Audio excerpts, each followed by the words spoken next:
So hello dear students. तो आज हम बी फार्मा थर्ड सेमेस्टर के फिजिकल फार्मास्यूटिक्स फर्स्ट के शॉर्ट आंसर टाइप के क्वेश्चन देखने वाले हैं, जो कि आपके एग्जाम से काफ़ी हेल्पफुल होने वाला है।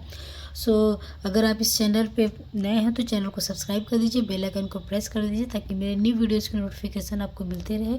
और साथ ही साथ अपने क्लासमेट्स में शेयर कर दीजिएगा ताकि उन्हें भी काफ़ी हेल्प मिल सके इनकी एग्ज़ाम में।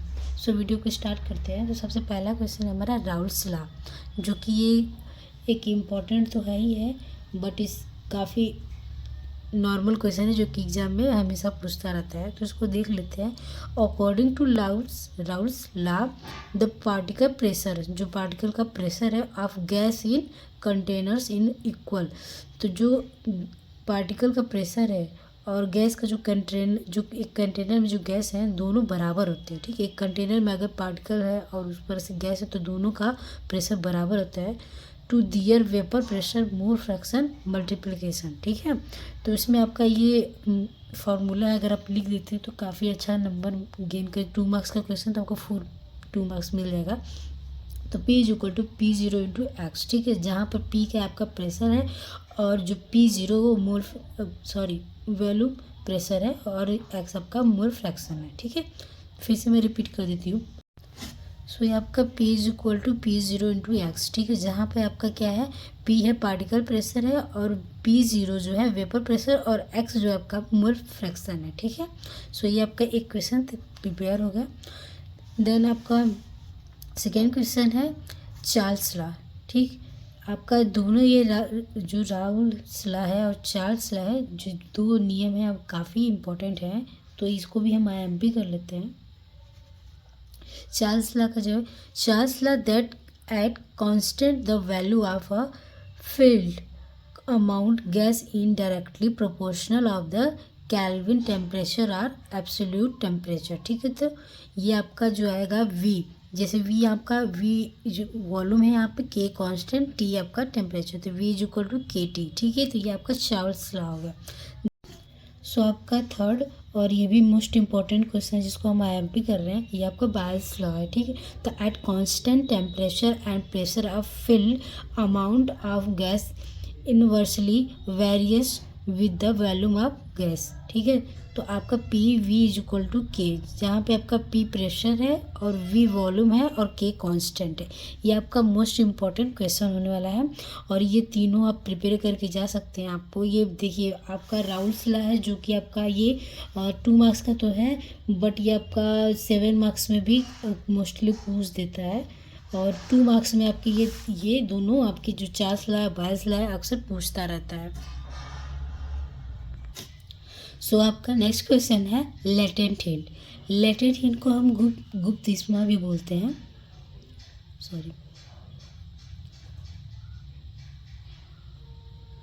हम इसको गुप्त ऊष्मा भी बोलते हैं।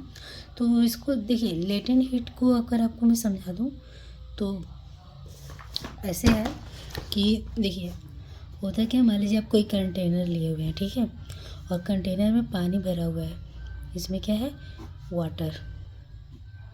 ठीक है, आप ये वाटर है, आप इसको इसमें फिल किए हैं। ठीक है, और नीचे से क्या कर रहे हैं, आप इसको हीट कर रहे हैं, फ्लेम पे इसको आप हीट कर रहे हैं। ठीक है, आपको कुछ ऐसा है, मतलब कैंडल वगैरह चाहे जो कुछ भी, अगर आप गैस वगैरह पे इसको आप हीट कर रहे हैं। ठीक, आप यहाँ पे इसको हीट कर रहे हैं तो होता क्या ना इसमें कि अब पानी एकदम से तो खौलने नहीं लगता है कि मतलब उसमें से एकदम ऐसे उबाल हो जाए, उसमें से उबाल वगैरह आने लगे। तो जब तक पानी गर्म नहीं है, मतलब देखिए आप हीट कर रहे हैं, इसमें क्या हो रहा है कि हीट करते करते आपको एक टाइम पे आएगा कि पानी बॉयल करने लगेगा। ठीक है, बट जब तक वो बॉयल नहीं कर रहे तब तक क्या है, जो आप नीचे से ये लेटेंट जो हीट आप दे रहे हैं, जब तक ये पानी बॉयल नहीं हो रहा है, गर्म नहीं हो रहा, जो इसमें ऑब्जर्व हो रहा है, उसको लेटेंट हीट बोलते हैं। सो आपका नेक्स्ट क्वेश्चन है लेटेंट हीट, जिसको हम गुप्त ऊष्मा भी बोलते हैं। तो latent heat can be understood a heat energy in hidden form which is supplied to change the state of a substance without changing its temperature. ठीक है, आपको इसको अच्छे से समझने के लिए मैं यहाँ समझाती हूँ आपको। जैसे कि मान लीजिए आप एक कोई कंटेनर लिए। ठीक है, कंटेनर है आपका, इसमें आप पानी गर्म करें। ठीक है, और नीचे से आप क्या कर रहे हैं, इसमें आप गैस से यहाँ पे इसको फ्लेम दे रहे हैं। ठीक है, आग लगा के आप इसको फ्लेम कर रहे हैं। ठीक, तो आप इसको फ्लेम दे रहे हैं तो अब क्या होता है ना कि जब पानी को हम रखते हैं गर्म करने के लिए गैस पर, तो वो तुरंत से तो उबलने नहीं लगती है, उसमें बॉइलिंग तो आता नहीं है इसमें वाटर में। तो होता क्या है, जब तक वो उबलने न लगे, ठीक है, उसमें हीट जा रही है, ठीक है, पानी गर्म नहीं है जब तक, जो हीट दे रहे वो लेटेंट, क्या होता है ना कि लेटेंट हीट का मतलब गुप्त ऊष्मा, गुप्त ऊष्मा का मतलब ये कि कुछ ऐसी चीज़ें मतलब कि वो जाके छिप जाती है इसमें। जब तक आप पानी जब तक आपका उबल नहीं रहा है, चाहे वो गर्म नहीं हुआ है, तब तक क्या होता है कि ये आपका जो हीट आप दे रहे हैं उसमें अब्जॉर्ब हो रहा है, उसमें छिप रहा है पानी में जाके, वाटर में जाके, तो इसको बोलते हैं गुप्त ऊष्मा, जिसको यहाँ पे आप बोल सकते हैं latent heat can be understood as a energy hidden form. ठीक है, हिडन फॉर्म, इसको आप जरूरी, अगर आपके लेटेंट हीट आ जाए तो हिडन फॉर्म जरूर आप इसको याद रखिएगा। इससे आप यही याद करें हिडन फॉर्म कि पानी में अगर आपका वो जो फ्लेम है या फिर आपको जो उसको एनर्जी दे रहे हैं वो जाके उसमें हिडन हो रहा है, उसी को बोलते हैं लेटेंट हीट। देन आपका नेक्स्ट क्वेश्चन है, a buffer solution can also be defined as a solution which resists the change in pH upon the addition of small amount of acid due to its reserve acidity. ठीक है, तो आपका देखिए इसमें latent heat भी है और buffer, ये आपका इंपॉर्टेंट क्वेश्चन है जो 2 मार्क्स में अक्सर पूछा करता है। ठीक, देन आपका नेक्स्ट क्वेश्चन है डिफाइन सॉल्युबिलिटी।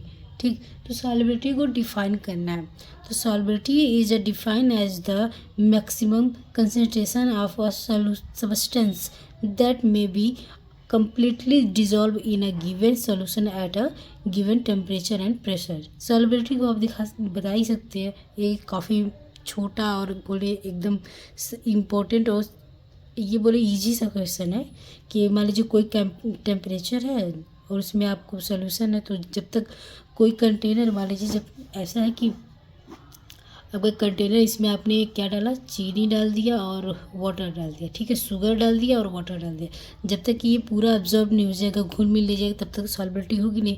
लेकिन जब ये कम्प्लीटली घुल मिल जाएगा एक दूसरे में, तो ये आपको बोलेगा कि ये सॉल्बिलिटी आपकी, मतलब ये जो आपका शुगर का और वाटर का जो कॉम्बिनेशन है पूरी आपका सॉल्बल हो गया, डिजॉल्व हो गया, तो उसको सॉल्बिलिटी बोलते हैं। ठीक, तो ये भी आपका इंपॉर्टेंट क्वेश्चन ही है। और इसमें आपको एक ये है आइडियल सोल्यूशन। ठीक है, ये आइडियल सोल्यूशन काफ़ी इंपॉर्टेंट होने वाला है, ये भी इसको हम आईएमपी कर लेते हैं। तो आइडियल सोल्यूशन, दो solution which is obey the Raoult's and Henry Dalton's and Charles law are called ideal solution. ठीक है, तो जो हेनरी लॉ और चार्ल्स लॉ और राउल्स लॉ को उसके लॉ को फॉलो करते हैं, उसको क्या बोलते हैं, आइडियल सोल्यूशन। ये आपका सिंपल सा है, आप इसको एक बार समझेंगे तो याद हो जाएगा, मुझे लगता है, आई होप कि आपको अभी याद हो गया होगा ये। देन आपका है नॉन आइडियल सोल्यूशन। देखिए इसको तो डिफाइन करना ही है, बट देखिए जो नॉन आइडियल सोल्यूशन कभी कभी रियल सोल्यूशन पूछ लेता है, तो रियल सोल्यूशन और आइडियल सोल्यूशन दोनों लोग कन्फ्यूज़ हो जाते हैं कि ये दोनों एक ही है, बट नहीं, नॉन आइडियल सोल्यूशन को ही रियल सोल्यूशन बोलते हैं, आइडियल सोल्यूशन वो अलग ही है। ठीक, तो आपका देखिए इसमें दो solution which is not follow Raoult's law, Henry law या डाल्टन्स लॉ या फिर Charles law is called non ideal solution.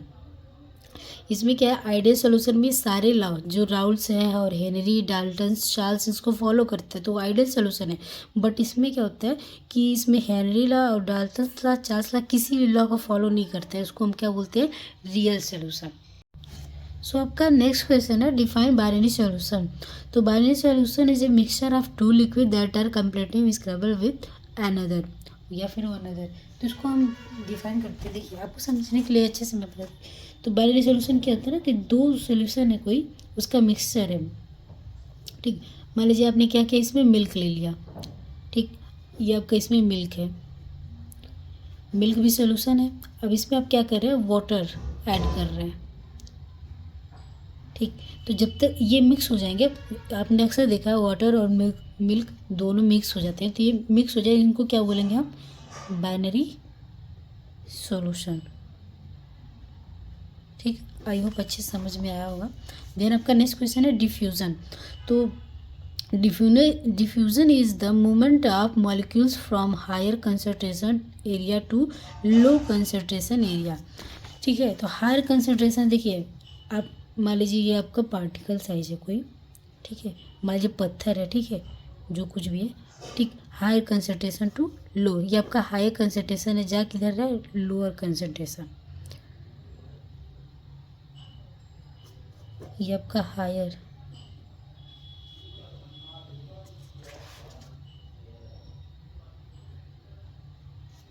Concentration to low concentration.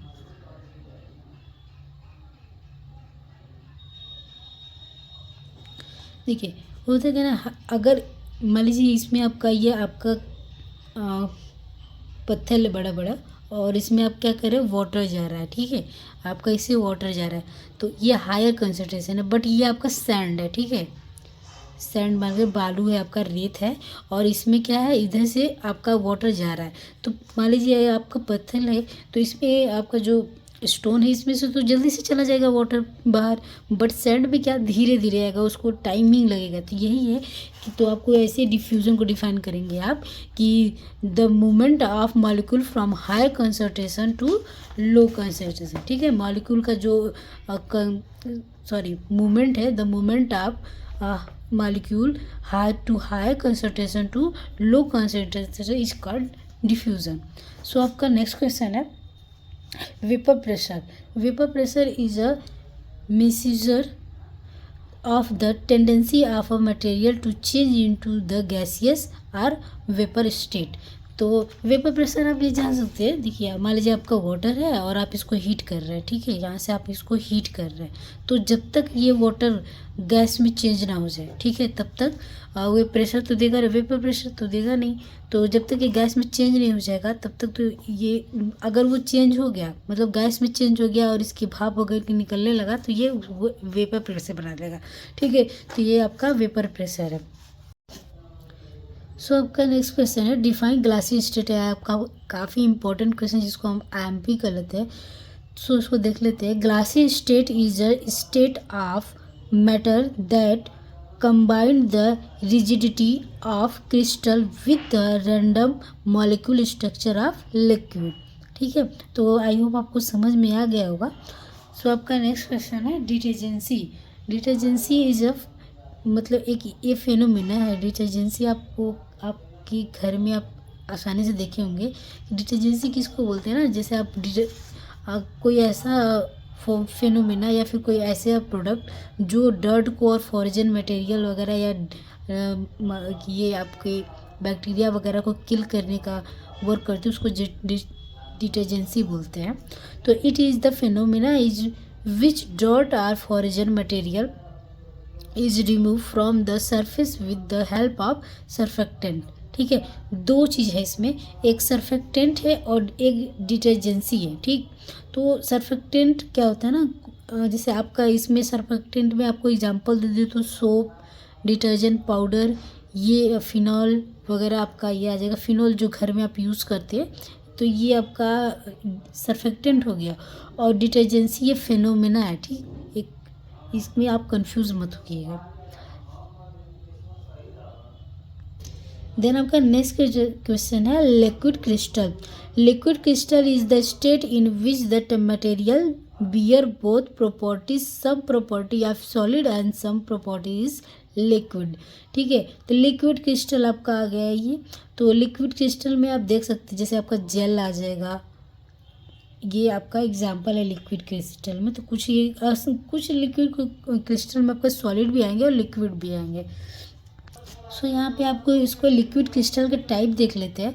तो ये 3 टाइप के होते हैं जो आपके सेमेटिक और निमेटिक और कोलेस्ट्रिक, ये आपका 3 टाइप के लिक्विड क्रिस्टल होते हैं। देन आपका नेक्स्ट क्वेश्चन है, ये काफ़ी इंपॉर्टेंट क्वेश्चन जिसको हम IMP कर लेते हैं, ये चिलेटिंग एजेंट्स, ठीक। तो ये आपका chelating agents are chemical compound that are react with metal ion to form a sub stable water soluble complex, they are also known as chilation।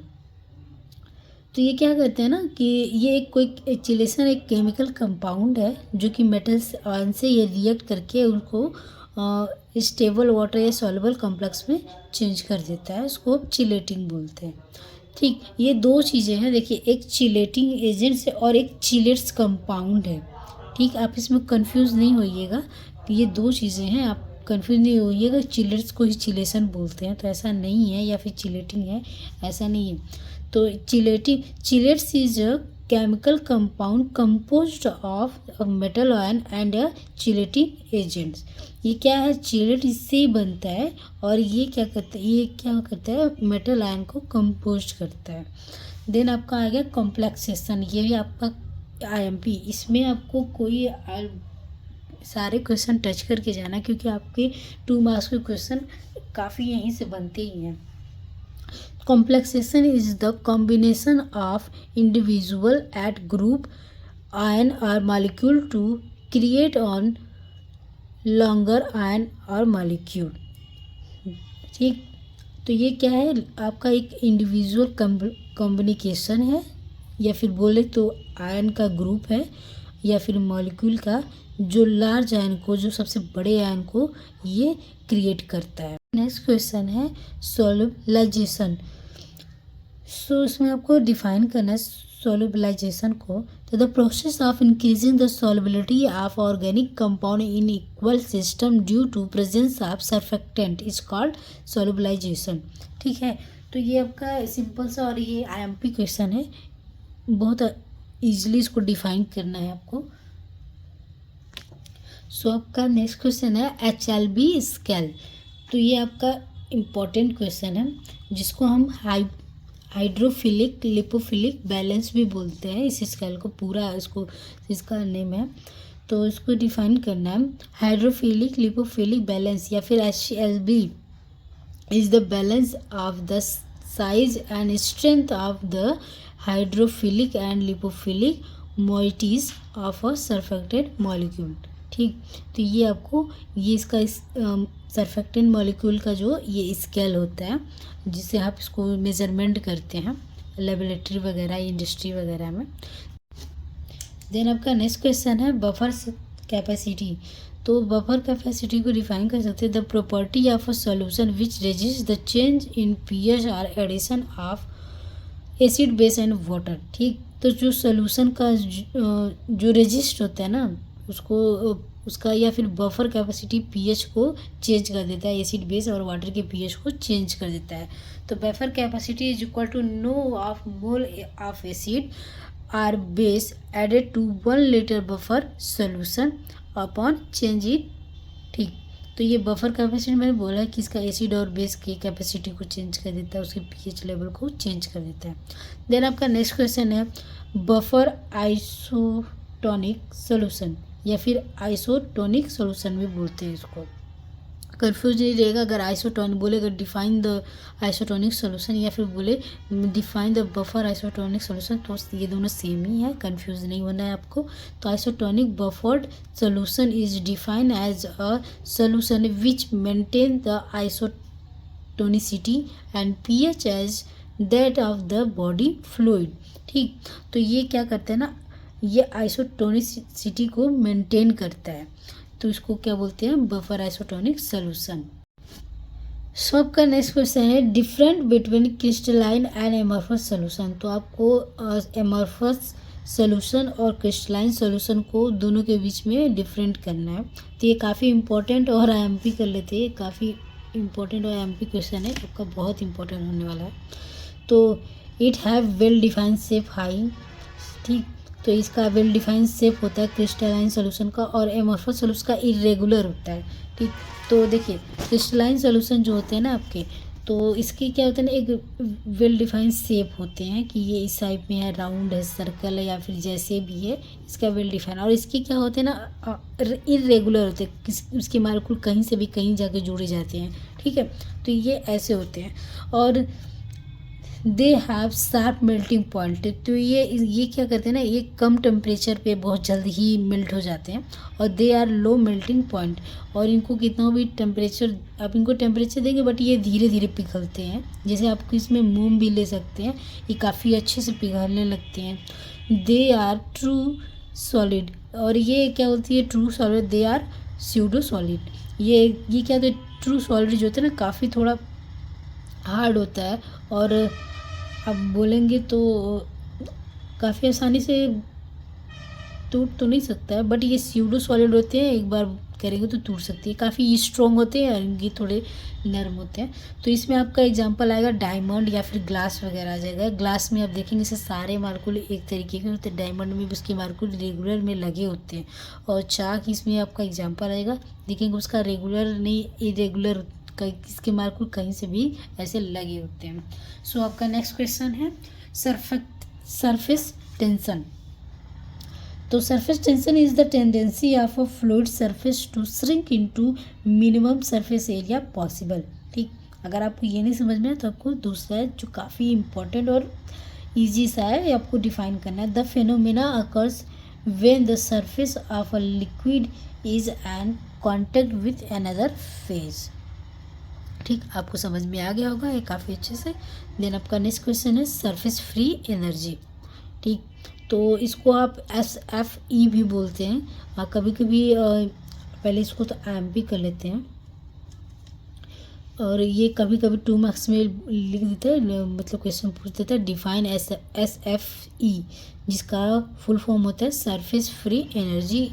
ठीक, तो इसको डिफाइन करना है कि the work that would be necessary to increase the surface area of a solid phase is called surface free energy. So आपका next question है crystal solution temperature. तो इसको डिफाइन करना है कि 2 मार्क्स का क्वेश्चन में आता है और ये काफ़ी आपका इंपॉर्टेंट है, जिसको हम IMP कर लेते हैं। तो crystal solution temperature is the temperature of at which all partially miscible mixture जेल कम्प्लीटली मिक्सड। ठीक, क्रिस्टल सोल्यूशन टेम्परेचर में है कि जो कम मिक्स होते हैं, जैसे पूरा मिक्स नहीं होते, उनको बोलते हैं क्रिस्टल सोल्यूशन टेम्परेचर। देन आपका नेक्स्ट क्वेश्चन है इंटरफेसियल टेंशन। तो no interfacial tension exist when the liquid are completely miscible with each other. ठीक, जब अगर कोई सोल्यूशन कम्प्लीटली मिक्सिबल है, मतलब एक दूसरे में मिला हुआ है, तब तक वो उसमें इंटरफेसियल टेंशन नहीं दिखाई देगा या फिर नहीं शो कर सकता है। देन आपका नेक्स्ट क्वेश्चन है tonicity. Tonicity is the ability of solution which oppose to the osmotic pressure. तो टोनिसिटी क्या होता है ना, कि ये एक सोल्यूशन होता है जो क्या करते हैं ना, ऑस्मोटिक प्रेशर जो होता है आपका, ये ऑस्मोटिक प्रेशर इसके अपोजिट वर्क करता है, तो उसको क्या बोलते हैं टोनिसिटी। देन आपका नेक्स्ट क्वेश्चन है आइसोटोनिक सोल्यूशन। तो इसमें क्या होता है, एक सोल्यूशन और solution that do not change the volume of the cell is called isotonic solution. तो ये क्या होता है ना, मतलब एक सोल्यूशन होता है जो अपना वॉल्यूम चेंज करता है नहीं, चाहे कोई भी सेल में हो जो अपना वॉल्यूम चेंज नहीं करता, उसको बोलते हैं आइसोटोनिक सोल्यूशन। ये आपका IMP कर लेते हैं, काफ़ी इंपॉर्टेंट क्वेश्चन होने वाला है। देन आपका नेक्स्ट क्वेश्चन है hypertonic solution. Hypertonic solution is a solution which cause a cell to shrink. इसमें क्या होता है ना हाइपरटोनिक सोल्यूशन में, कि इसमें जो सेल होते हैं श्रिंक हो जाते हैं। जिसमें आपको एक एग्जांपल दे दूं, जैसे इसका एक कोई सेल है जो इतना बड़ा है, मान लीजिए ये आपका अंगूर है, ठीक है, ग्रेप्स है, ग्रेप्स। ठीक, और ये क्या करते हैं ना, अभी तो ग्रेप्स है तो काफ़ी बड़ा है, इतना बड़ा है, लेकिन ये जब सूखता है तो आप इसको बोलते हैं किशमिश। आप किशमिश भी देखेंगे तो ये क्या कहते हैं, इसके जो सेल होते हैं, ये ग्रेप्स है, जब तक है काफ़ी इसके सेल फूले हैं, इसमें सोल्यूशन भरा पड़ा है, तो ये इतने बड़े काफ़ी लार्ज साइज़ में है। लेकिन जब ये इसके सोल्यूशन जो सूखने लगती है, बीच में क्या होता है, इसकी सोल्यूशन जब इसके सेल सूखने श्रिंक हो जाते हैं, मतलब सूख जाते हैं, तो ये किशमिश बन जाते हैं। ठीक, तो ये छोटे हो जाते हैं, बट इसके अंदर के जो मटेरियल होते हैं काफ़ी ये आपका गाढ़ा बन जाता है, जो इसमें आपके शुगर वगैरह जो हैं, जितने सारे आपके जूसेस वगैरह हैं, तो ये गाढ़ा बन जाता है। इसके क्या होते हैं, इसके जो सेल होते हैं श्रिंक हो जाते हैं, मतलब अंगूर के सेल श्रिंक हो जाते हैं, तो ये क्या बोलते हैं, ये किशमिश बन जाते हैं। तो ये क्या है, हाइपरटोनिक सॉल्यूशन का एक बेस्ट एग्जांपल है। तो इसको अदर फॉर्म में देख लेते हैं। Hypotonic solution is a solution that are decrease the volume of cell.